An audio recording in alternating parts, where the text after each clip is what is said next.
कह सकते हैं आप। और इसमें हम जल्दी जल्दी आपको बताने की कोशिश करते हैं कि अगर कोई इमरजेंसी हो जाए, कोई प्रॉब्लम हो जाए तो आपने कैसे डील करना है।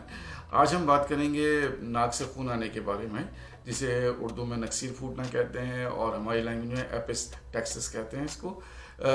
इसमें क्या होता है कि जो नाक है इसके यहाँ पे छोटी छोटी रगें होती हैं बारीक सी, वो हवा में खुशी की वजह से, नाक खुश होने की वजह से, मुस्तकिल जो है वो कोल्ड वेदर की वजह से या हॉट वेदर की वजह से, मुख्तलिफ वजूहत की बिना पे वो रगें जो है फट जाती हैं और उसमें से खून आना शुरू हो जाता है। ये खून जो है आना ख़तरनाक भी हो सकता है और ख़ुद ब खुद ख़त्म भी हो सकता है।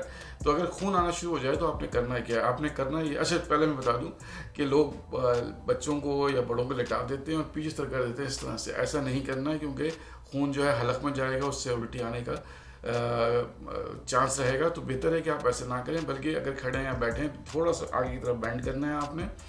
और बेंड करने के बाद आपने दोनों जो नरम हिस्से हैं नाक के, उन पे प्रेशर देके उनको दबा देना है। हड्डी पे प्रेशर नहीं देना, नाक के नरम हिस्सों में प्रेशर देना है। खून एक तरफ से भी आ रहा हो तो भी दोनों तरफ से आपने वो प्रेशर देना है। अगर बच्चा है कोई छोटा तो उसको 5 मिनट तक आपने प्रेशर दे के रखना है, और अगर बड़ा है तो 10 से 15 मिनट तक प्रेशर देना है। अच्छा, ये भी कर सकते हैं कि जो नोज़ का ब्रिज है इसके ऊपर आइस पैक लगा लें, क्या कहते हैं, या कोई आइस लेके या कोई ठंडा पानी लेके उसका टिकोर कर लें, जैसे हम लोग कहते हैं उर्दू में।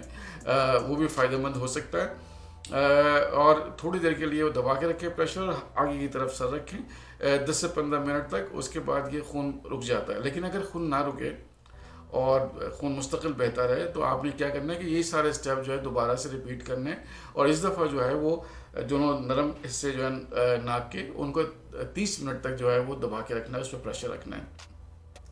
खुदा ना खास्ता फिर भी अगर खून नहीं रुकता और मुस्तकिल खून आया चला जा रहा है तो फिर मैं आपको एडवाइस करूँगा कि फ़ौरन जो है इमरजेंसी जाइए और वहाँ पर चेकअप कराइए। उम्मीद है आपको ये टिप पसंद आई होगी। अगले व्लॉग में आपसे मुलाकात होगी। अपना ख्याल रखिए। Take care.